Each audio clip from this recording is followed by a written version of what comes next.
recording. Are you having any fun? Are you having any fun? What you getting out of living? Yeah, we don't know. We don't know. You gotta keep singing it. It won't come up. What good is what you've got? What good is what you've got? If you're not having any fun. If you're not having any fun. We'll have this down pat by the end of the month. We may just use this as an opener. Ad infinitum. And today is the day for mothers and grandmas to celebrate, to be recognized, to have fun. It's also a day for daughters and sons to celebrate, because after all, they wouldn't even be to celebrate anything if there weren't for a mother. So our theme this month, as Kim mentioned a moment ago, is Are You Having Any Fun? Duh, you could tell by the song. And today's topic is delicious opportunities. Certainly celebration is a delicious opportunity, and I'm going to share some other delicious opportunities for you today as well. Anybody you know suffering from chronic adultitis? James Rouse, a naturopathic physician, calls that an insidious condition caused by being too adult, from not playing enough, from being too serious, and from carrying way too much stress. Oh, well, now that he's defined it, I do recognize that condition. I know all kinds of people who suffer from that. Not me, of course. I'm just adult enough. But not too much. Well, most of the time anyway. You know how on TV and on the radio, if you still have one of those things, every month there is a test of the emergency broadcasting system. For several minutes, they send out loud sounds that get our attention, so that in case it's necessary, we know how to get information on behalf of our own well-being. It's hard to ignore on your TV set, because it blocks out the sound of the program that you're watching. Now, if that just happens to be Jeopardy, those questions you are sure you have the answer to will never be heard, even on the DVR recording of it. So this morning I've designed a custom designed sound test for us to use that also helps us get information on behalf of our own well-being. So to begin with, let's take a moment to set our chronic adultitis on the floor. Go ahead. It'll be okay. Yeah, for just a few minutes. Just set your adultitis under your chair. Just put it right down there. It's okay. Your own chair, please, not somebody else's. Put it right under there. But not under anybody else's, because they've got their own adultitis to put under their own chair. Now, take just a moment to get loose. Just kind of roll your head around. Don't be afraid, it will fall off. It isn't your adultitis that holds it on anyway. Now, stretch your arms over your head. Oh, feels good, doesn't it? You can stand up if you want to and shake out your arms, maybe even shake out your legs. Good, both of you standing up. There you go. Leg lifts, yeah? Or if you want to, you can just sit there and visualize yourself doing it, in case you don't want others to know that you're having any fun. Now, either standing, you may stand if you choose, or sitting, just close your eyes. That's safe.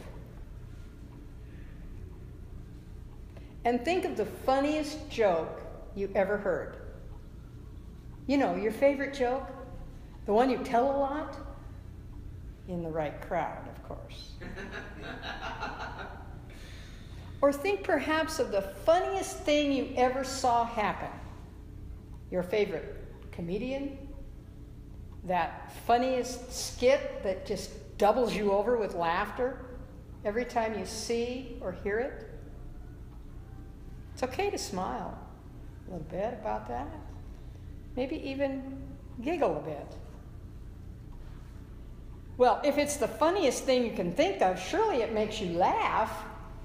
I mean, let go a little bit, will you? Go ahead, it's okay, you can laugh.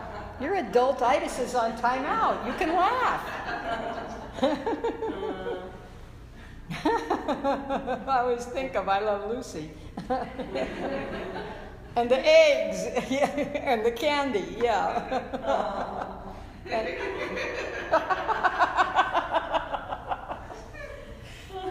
And Ethel, same thing, and the hat, yeah. That's a whole new idea of a timeout, isn't it? I mean, think about that. Have you ever taken that kind of a timeout before? To sit and enjoy the funny things in life, the things that tickle your funny bone. Because we're not all tickled by the same funny things. That doesn't make them any less funny. But for some of us, every time we hear that particular joke or funny scene, it makes us laugh. Sometimes almost uncontrollably. Although you're always in control. But the idea is that it just wells up from within you. But by doing this, we have just treated our chronic adultitis with a marvelous healing medication, which is called LOL. That's a prescription of laugh out loud. What a great way to reduce stress healthfully. Even if you think LOL stands for lots of love, it's a stress reducer, yeah. So either way. In fact, laughter is a tranquilizer with no side effects. Laughter is considered a visual expression of happiness and an inward feeling of joy. It's a twofer. You get the outer and you get the inner. Free. Not a bad deal. Norman Cousins, who is the author of the book Anatomy of an Illness, which I'm sure many of you are familiar with, had this to say about a prescription of LOL, laugh out loud. He said, I made the joyous discovery that 10 minutes of genuine belly laughter had an anesthetic effect and would give me easily at least 2 hours of pain-free sleep. And then he said, when the pain-killing effect of the laughter wore off, we would switch on the motion picture projector again, and not infrequently, it would lead to another pain-free interval. Cousins, as you know, used laughter to heal from what had been diagnosed as a terminal illness. And he lived over 30 additional joy-filled years. Some time ago, in an ABC television interview, Professor Lee Burke, who has studied laughter and medicine for the past 18 years, explained that laughter increases the natural killer cell activity. These are the cells that destroy viruses and tumors. Laughter increased a disease-fighting protein. Laughter increased a disease-fighting protein called B cells, the source of a disease-destroying antibody, and T cells, which help cellular immune response. And this is all measurable in today's world. Scientifically tracked. Lee Burke is a doctor of public health. He's a preventive care specialist, and he is a psychoneuroimmunologist. He's got a specialty this long at Loma Linda University in Loma Linda, California. In another study, he found that mirthful laughter reduced the levels of 3 detrimental stress hormones: cortisol, the steroid stress hormone, epinephrine, also known as adrenaline, and dopac, also known as dopamine. And these were reduced from 40 to 70% compared to the control group that they were testing. And he reminds us that chronically released high levels of these stress hormones can be detrimental to the immune system. So you see, when you do spiritual mind treatment, you might remember to acknowledge that your B cells and your T cells, accepting that they are functioning on your behalf right here and right now. Or you may put an affirmation somewhere where you can see and repeat it periodically. My B cells and my T cells are in perfect right order. How easy is that? You don't have to remember what they stand for. They know. That's all that matters. So when you laugh silently, tell your body that your stress hormones are now released. Wow. You know, this is like adding some fun to your spiritual practice, don't you think? I mean, this is having a conversation with your body, directing it in the manner in which you choose for it to go. It's done unto you as you believe. And surely you can believe what this doctor has provided for us. These possibilities for healthful fun are infinite. So take time to play with your kids. You know what? Or somebody else's kids. Remember to dance with a partner. Oh, and by the way, you can even dance by yourself. It's fun. In fact, you know, the younger generations do that even when they're on the dance floor with someone else. Have you noticed? They're very expressive, very original. And often in the course of watching those dances, you can't tell who's dancing with who because everybody's doing their own individual stylistic expression. You could do that. You might want to start in your room by yourself until you get used to it. And then you can break out into the world. Come dance in the line with our hula sisters. It's fun. Here's another thing you can do. Buy yourself a bottle of bubble soap. You know what bubble soap is? If you can't find it, make some. Chase the bubbles you blow with it. There we go. Oh.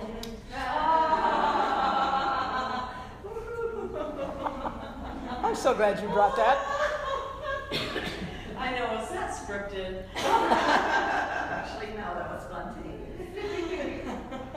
Believe it or not, in this day of biological and technological wonders, kids still play with bubble soap, and you just had a demonstration that adults do too.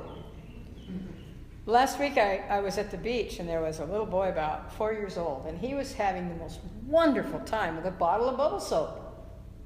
It amused him, and the auntie or tutu, whichever she was, who was probably in her 60s, that had brought him down there. And this went on for most of the morning. In fact, she was enjoying the bubble soap as much as he was, and sometimes he had to act like a 4-year-old in order to get it back from her. So here's another idea. Give your exercise program a makeover. Or get an exercise program. And include some play in it, some fun stuff. Make room each day for a time out, which includes fun. And like you've done this morning, make a joyful noise unto creative spirit, which is your source, your supply, and your infinite support. And I also want to share with you this morning the metaphysical parallels to the topics that we've explored today. First of all, the data that Dr. Burke compiled is another one of those scientific discoveries which explain what metaphysicians have known and practiced for centuries. The power of the mind to direct the body in healthful, vigorous living. Norman Cousins' personal poignant experiences and activities using himself as the test model is equally powerful and impressive in the process of returning to health and longer life. Laughter, joy, happiness are qualities, attributes, if you will, that are inherent in our selfness. That's not to say that we are oblivious to or in denial about the challenges or opportunities, when you call them that come our way to deal with. What it does say is that these attributes, which are an integral part of the life we came here to live, are powerful, are usable, and are available from within us. Are they shields protecting us from illness, injury, trials? They can be. And they are also qualities which are easily and equally powerful in dissipating those challenges or opportunities when they appear. Ernest Holmes' words in his book, A New Design in Living, and I don't think I've showed you this one before. It's a golden oldie. Worth reading. But the words in this book remind us to accept complete happiness and abundant health. Accept complete happiness and abundant health. Spirit within me knows the answer to any problem which confronts me. I have confidence in myself because I have confidence in God. That is a wonderful affirmation that could go on the mirror, could go on the dashboard, could go on the nightstand, on the microwave, any place you look at frequently during the day. I have confidence in myself because I have confidence in God. And in the Science of Mind text, there are over 60 references in the concordance on happiness and joy. Here's one I especially like. Quoting Holmes, spiritual mind treatment brings into actual manifestation the health and happiness which are humankind's normal and divine heritage. This healing power is consciousness of the unity of life and the spiritual nature of being. And in case you haven't read the general summary chapter in the text lately, here's a phrase that really jump-starts our intention to explore our delicious opportunities. Holmes says, to assert our individuality is to rise above the law of averages into that more highly specialized use of the law of correspondence, which brings freedom rather than bondage, which brings joy in place of grief, and brings wholeness in place of sickness. And since this law of correspondence knows about us only that which we know about ourselves, we can easily and willingly create that freedom, joy, and wholeness right here and right now. And in order to be present in the now and to be a fully functioning expression of the universal, there can and should be fun as well. We have infinite gifts available to us by which we can move, change, grow, by which we can thrive. We can choose to be lighthearted, to reach happily for our highest expression. We can choose to believe this is indeed a friendly universe and that the source of our being, divine spirit, God, is composed of laughter, fun, and yes, even some silliness now and then. All these things help us to groove some new paths in our consciousness. So consider this formula for being a fully functioning expression of the universe and for being a fully present participant in your own healing of any suggestion of chronic adultitis. Skip with reckless abandon. Laugh with your belly. Be open to being awed. Exercise courageous curiosity and live out loud with all your heart. Okay, you can pick up your adultitis now from under your chair. As I share with you, better have a lot of fun. You won't be in this life forever because you're sure okay. Today's the day to have some fun, and so it is. And so it is.